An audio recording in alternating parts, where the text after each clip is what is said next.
आज संपूर्ण देशवासियों को नेताजी सुभाष चंद्र बोस की 125वीं जयंती की हार्दिक हार्दिक शुभकामनाएं।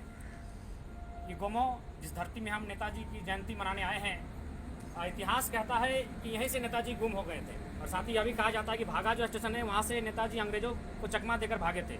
लेकिन मेरा मानना है कि भले नेताजी अंग्रेजों को चकमा देकर भागे थे, लेकिन नेताजी हमसे दूर नहीं भागे हैं और ना ही नेताजी हमसे गुम हुए हैं। आज भी हमारे दिलों में जिंदा हैं। वे एक सोच बनकर, एक विचार बनकर हम हमारे हृदय में आज भी जीवित है। और नेताजी जिनका सपना था एक ऐसे भारत की जहाँ हर व्यक्ति समान हो, लेकिन आज भी कहीं ना कहीं उस सोच के साथ यह भारत बढ़ नहीं पाया है। आज विशेषकर जो लोग आज नेताजी को ज़्यादा माल्यार्पण कर रहे हैं, विशेषकर अधिकारी, नौकरशाही और राजनीतिक दल के लोग, उन्होंने सबसे ज़्यादा इस देश को दुर्दशा बनाकर छोड़ा है। विशेषकर जो हमारे राजनीतिक स्तर के लोग हैं, क्योंकि आज़ादी के 70 सालों बाद भी भारत देश का जो आम व्यक्ति है केवल जीवित रहने के लिए संघर्ष कर रहा है। कहीं भी वह विकसित नहीं हो पाया है। आज भी वो शोषण के दायरे में है। नेताजी बोस कहते थे कि भारत में व्याप्त अशिक्षा, अन्याय, सामाजिक जो सद्भावना है वह तभी हम कायम कर सकते हैं जब हम समाजवाद की नीति का अनुसरण करेंगे।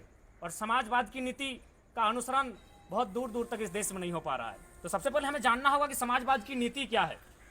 समाजवाद की नीति एक ऐसी नीति है जहां अगर कहा जाता है कि यदि आपके खेत में फसल हुआ और पड़ोसी आपके खेत के फसल को छीन कर ले जाए तो उस नीति को सामंतवाद कहते हैं।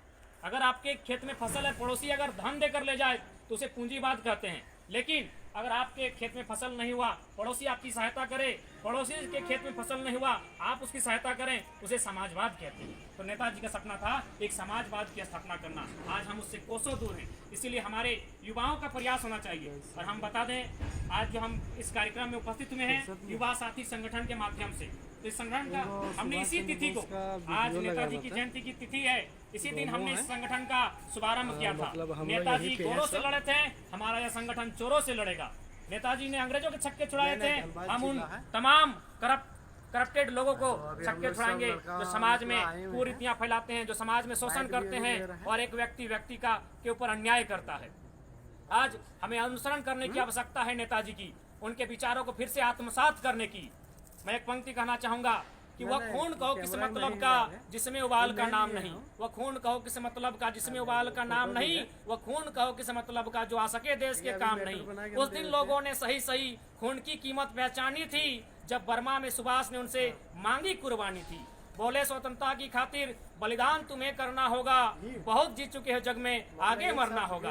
आजादी के चरणों में जो जयमाल चढ़ाई जाएगी, सुनो तुम्हारे शीशों के फूलों से गूंथी जाएगी, सुनो तुम्हारे शीशों के फूलों से गूंथी जाएगी। तो आज भी हमें तैयार रहना होगा। बॉस कहते थे हमारे देश के युवा को प्रत्येक दिन शहादत देने के लिए तैयार रहना चाहिए।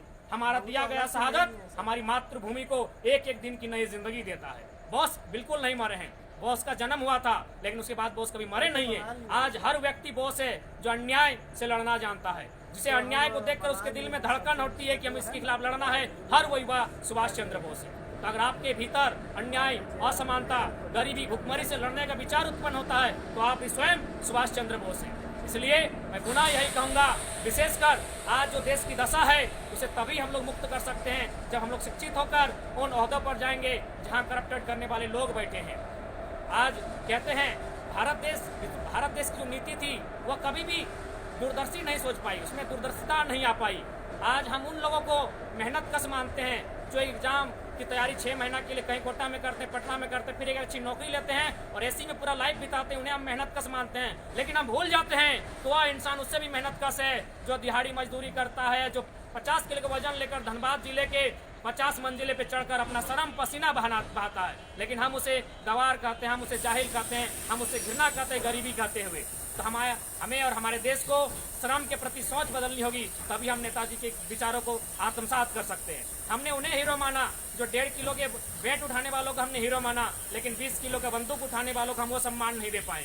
तो हमें अपनी सोच में परिवर्तन करना होगा। जब हमारी सोच में परिवर्तन होगा इस देश में बदलाव आएगा, और जब देश में बदलाव आएगा तभी जाकर नेताजी के वास्तविक उनके सपनों का हम साकार कर पाएंगे। अन्यथा हम लाख झंडे बैनर नारों लेकर नारा लगा ले भारत माता की जय, जब तक भारत का व्यक्ति खुश नहीं होगा, भारत के प्रति व्यक्ति को एक समानता नहीं मिलेगी, आर्थिक समानता, तब तक यह देश विकसित नहीं कर पाएगा।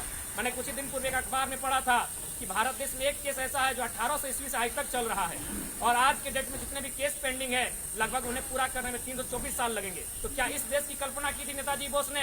कतई नहीं। वे एक ऐसे समाज की कल्पना किया था उन्होंने जिसमें हर व्यक्ति समान हो, व्यक्ति व्यक्ति में शोषण न हो, बल्कि व्यक्ति व्यक्ति के बीच प्रेम, मोहब्बत और भाईचारा हो। मैं पुनः एक बार आपको बता दूं कि आज हम युवा साथी संगठन के माध्यम से नेताजी के चरणों में श्रद्धांजलि अर्पित करने, उनके जन्मतिथि पर उन्हें नमन वंदन करने आए हैं। और हमारा भी उद्देश्य यही होगा, नेताजी ने जो लड़ाई अंग्रेजों के खिलाफ लड़ी थी, हमारी लड़ाई जो आज अंग्रेज के स्वरूप भारतीय हैं, जी हाँ अंग्रेज चले गए लेकिन कुछ भारतीय, उनके जमीर आज भी अंग्रेजों के समान है, उनकी सोच आज भी अंग्रेजों के समान है, हम उनसे लड़ने का काम करेंगे।